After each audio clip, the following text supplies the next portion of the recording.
I don't know what I witnessed today. I'm speechless. I really am. What did I say on Tuesday?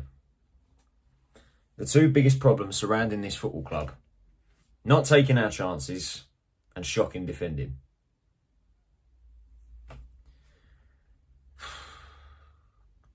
The optimism for this season has come crashing down quicker than the optimism built. I said we'd be fourth at the start of the season. This has been such a humbling, I think, for myself and for many Charlton fans that actually had optimism, that fell into the trap of the optimism for this season. Because like I said, it's just come crashing down an instant. 3-2 defeat to Port Vale. Port Vale. And there'll be Port Vale fans laughing at this, and to be fair, rightly so. You know, their admin and their fans on social media laughing, oh, teams like Port Vale, because I saw a Charlton fan tweet this morning, oh, we should be beating teams like Port Vale. Truth is, we should. If we're that serious about contending for promotion, we do have to be beating sides like Port Vale. And after today's game, we definitely should be beating teams like Port Vale. Because I'm not being funny, I'm going to be brutally honest here. Port Vale were there for the taking today. They were poor. They were a poor side. But when you defend the way that we do, that is today quite possibly the worst defensive display I've seen from a Charlton side in a very long time. When you gift an opposition goals like we did today,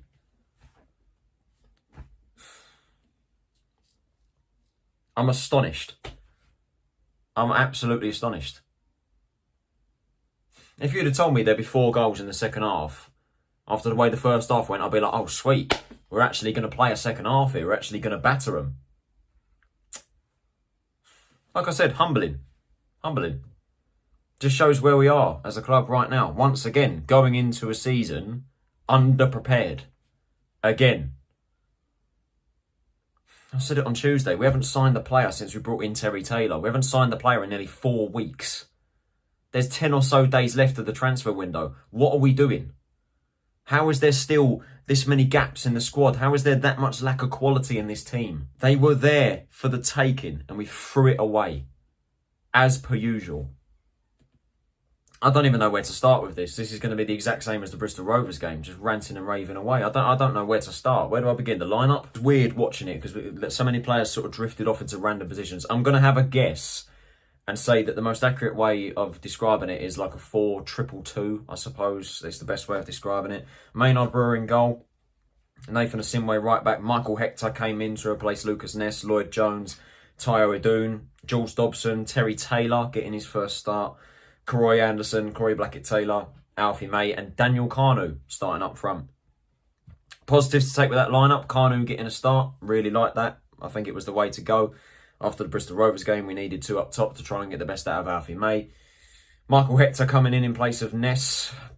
To be perfectly honest with you, I didn't really care less which of our centre-backs would have come in to start this game today, because I don't think any of them really have shown anything to say that they deserve a spot in the first team, to be brutally honest with you. So I saw Hector's name on the team sheet and I was like, yeah, all right. Couldn't really care less. Terell Thomas coming in for his first start. Nice to see him. Obviously at the expense of Panuche Kamara, though, who is out with a minor foot injury. I don't know how minor that is, whether he's going to be back next week. I have no idea. But obviously another injury being racked up to the injury list that we've got going at the moment. My main concern with the lineup, though, was with the midfield, because I didn't know how we was really going to play the game in the midfield, how we was going to dominate the midfield. I felt attackingly we looked better, though, as I said, with the 2 up front, and obviously Blackett-Taylor on the wings. And yeah, I didn't know what to think, really. My main concern really was with the midfield. But again, the biggest concern of all, the bench. Look at the quality of the players on that bench. Just shows where we are at the moment. There is no quality on that bench whatsoever. Jaiyesimi came back to make a cameo, his first cameo of the season. He actually came on as well after he had a minor injury. We'll talk about him a bit later. As for Port Vale, they come into the game as a very unpredictable side, losing 7-0 on the opening day to Barnsley. They then beat Reading 1-0 and then draw 0-0 the third game. 1 goal scored, 7 conceded. You know, you can only read so much to a poor defensive record. I mean, it shows they can ship in goals with them conceding 7 to Barnsley, but they tightened their defence up and they kept 2 clean sheets. This was going to be a very unpredictable game. especially with us as well when we can't defend and we can't score. So I said it walking down, it was either going to be a 1-0 either way or goals galore, and it would turn out to be the latter. We've seen that already. Last game week, I remember Wycombe played Leyton Orient. They both went into that game without scoring a goal and losing every game, and ended up being a 5-goal thriller. Wycombe winning 3-2. And it's the same case today. Just obviously not in the way that we'd hoped. First half, an average team against a poor side. That is exactly how I'd describe it. I felt we looked the better team. I think considerably the better team in the first half. Port Vale didn't really threaten us whatsoever in that first half, to be perfectly honest with you. And the chances they did have, while there were a few minor scares from a defensive perspective, we were able to deal with them.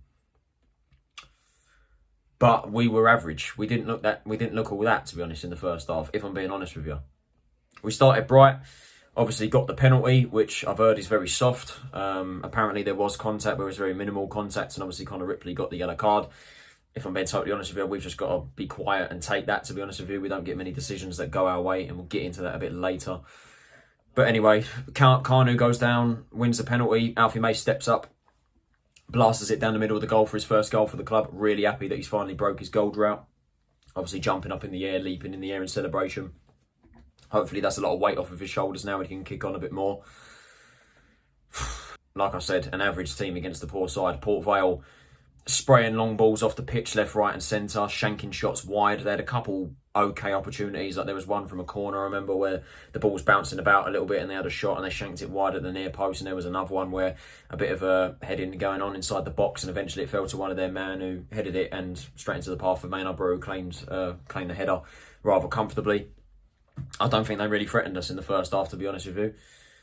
I felt that, like I said, I felt we were the better team, we had the better opportunities, but there was nothing to say that we were dominating the game. I felt we were just average. You know, we got the goal, we got the penalty, maybe a bit lucky to be given the penalty. As I said, apparently it was very soft. I haven't seen the contact back, but apparently it was soft, so we just got to be quiet and take that, to be honest with you.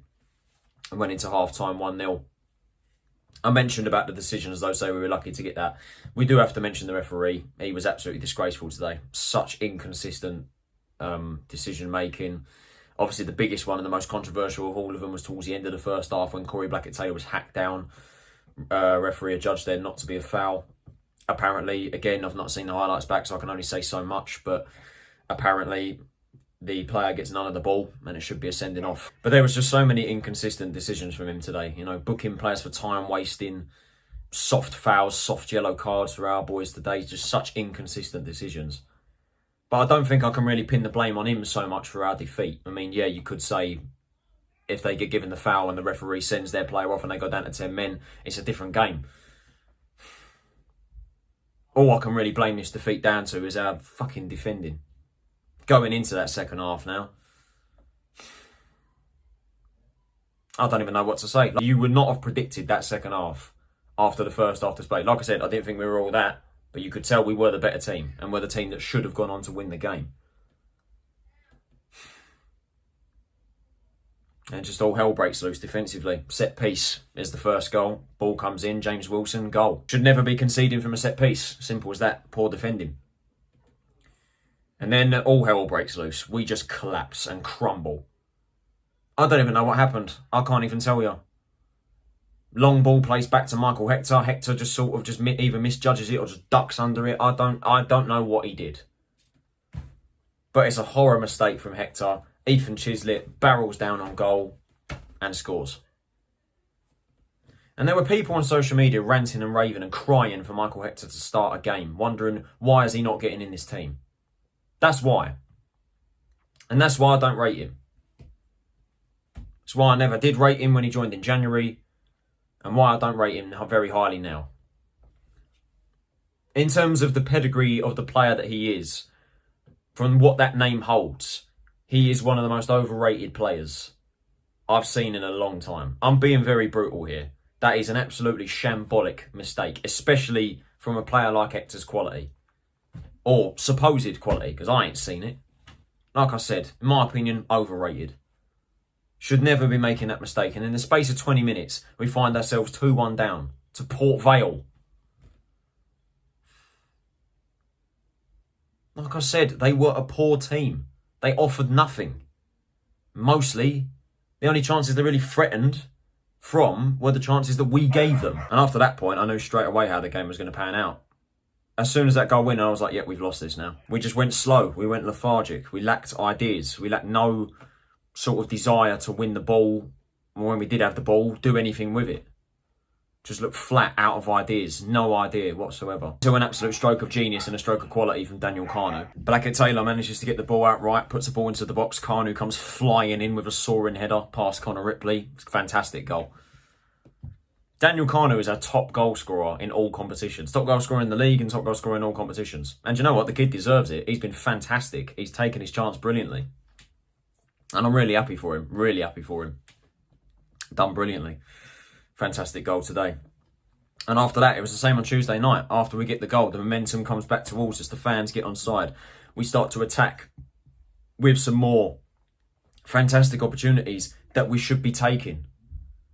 You know, Dobson hits a shot. It takes a deflection. Ripley makes an unbelievable save. Alfie May has a shot. Ripley parries it over the bar. Countless set pieces and crosses that we had. Made a few substitutions. Terell Taylor came off. Diallang Jaiyesimi came on in the centre of midfield. Later went to the right back position when Asiimwe came off. Taylor, I felt, was poor, to be honest with you. Gave the ball away too many times and his set pieces were terrible. Our set pieces in general were shocking. But yeah, he was on pretty much every single corner and free kick that he took, and he struggled today. Really struggled. Other substitutions, Edun came off again. Terell Thomas come on in his place. Thomas again, I thought, was poor when he come on. Crosses into the box were poor. Won things in the air, which I'll give him credit for, but yeah, didn't think it was a good cameo from him. And of course, Payne came on late on into the game to quite a frosty reception for Nathan Asiimwe. And I'm afraid we do have to speak about Nathan Asiimwe now, because sadly, it was his mistake that led to Port Vale's third goal. After the momentum was on our side for countless minutes of the game, chances that we had where we should have killed the game off and should have won the game. They clear a ball. Asiimwe runs back chasing a bouncing ball. He struggles to deal with it. He gets out muscled. They bear down on goal. Have a shot. Maynard-Brewer makes the save.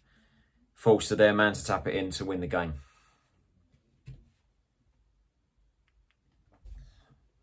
I do feel bad for Asiimwe. I do, because he's a young lad.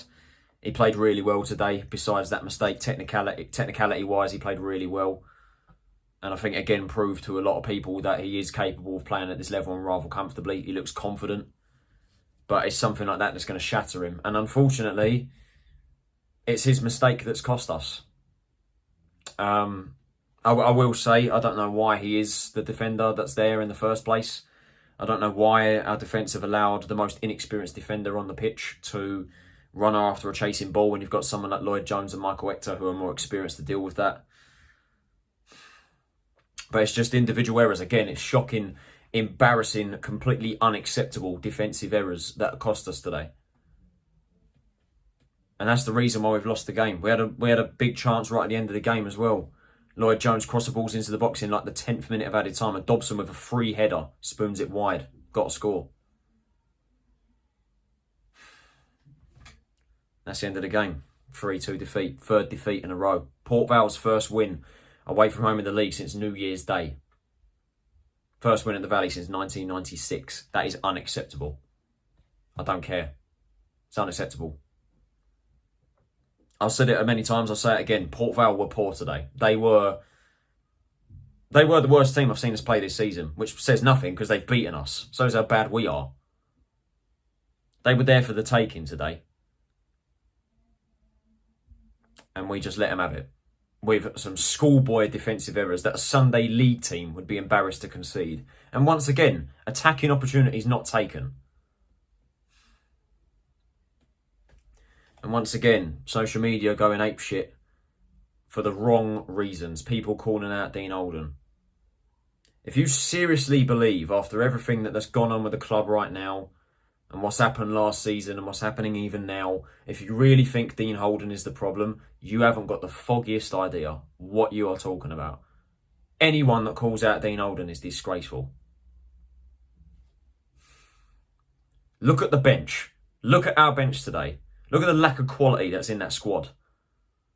This team isn't as good as people think it is, or it was hyped up to be. Like I said, we've been humbled. And you may think, oh, you've changed your tone quite quickly, because we've been humbled. The reality of our team has been exposed. Injuries have hit us. All of a sudden, we've got no quality left in this squad. And like I said, what's happened to the transfer window? We've signed 6 decent players, very good players that improve the team. But when you leave gaps in the squad, you can't expect it to work. It's been nearly 4 weeks since we've signed the player. How has it got to this point in the season where we still need to strengthen players? We need to bring in 5 or 6 players. I think we'll bring in about 3 or 4, realistically. We need about 5 or 6. I think we do need to criticise the ownership, to be honest with you. I think we do need to. What's going on? We need answers. Why has the recruitment just gone flat? What's going on? How has our team been left in this position? Again. That is a game we should never be losing, but it's our own fault for the fact that we can't defend and we can't score goals. The very basics are not being done. I suppose that's one criticism you could have for Dean Oldham, but the bloke don't deserve to be sacked. Come on now. Come off it. Jokers. If I'm taking any sort of positive from today, Alfie May getting off the mark. Daniel Kanu looks fantastic. As a matter of fact, all the youngsters look brilliant. Nathan Asiimwe looked fantastic up until his mistake. Karoy Anderson got stuck in. I'll commend him for that. Blackett-Taylor and Edun looked good again on the left-hand side. Blackett-Taylor, I think, was too greedy today. You know, he looked to just take on players left, right, centre and not really do much with it. Final ball, said it so many times, was a big problem. Lloyd Jones, I think, had his best performance in a Charlton shirt today. Won everything in the air and actually drove forward with the ball. I like that a lot from him today. Obviously, he's not saying too much because he was part of the defence that was absolutely appalling today. And that's obviously the negatives to take. The defence, absolutely embarrassing. Again, and attackingly not taking chances. I don't know why Jaiyesimi is still involved in the squad. He should have left a long time ago. Shouldn't be anywhere near this team. Terell Thomas was poor on debut. First league start. Michael Hector was an embarrassment. People blaming Maynard-Brewer. Can you blame him for the 3rd goal? I don't know. I haven't looked at it, to be honest with you.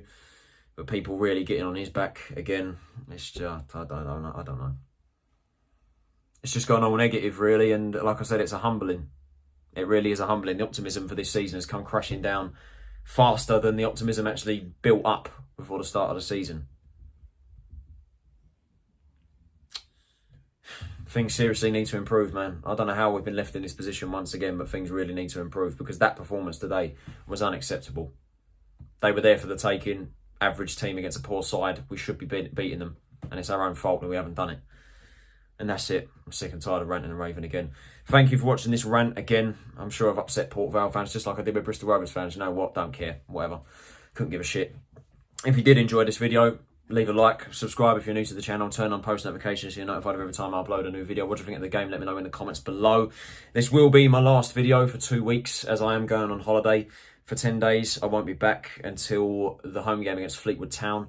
I think a much needed break for me right now, to be honest with you, with all the shit that's going on with this club right now. But yeah, if you don't see any videos on the channel, that's the reason why. No videos for the next 2 weeks. So I'll see you all then, where hopefully the transfer window goes well and we can speak about some more signings that have come in through the door and hopefully things improve. But it's been a disastrous start to the season. The problems from last year are still here and they need to be sorted out pretty fucking quickly. This has been Terell Anderson. Have a nice day. And I'll see you all after my much needed break. Take it easy, stay safe, and I'll see you all then.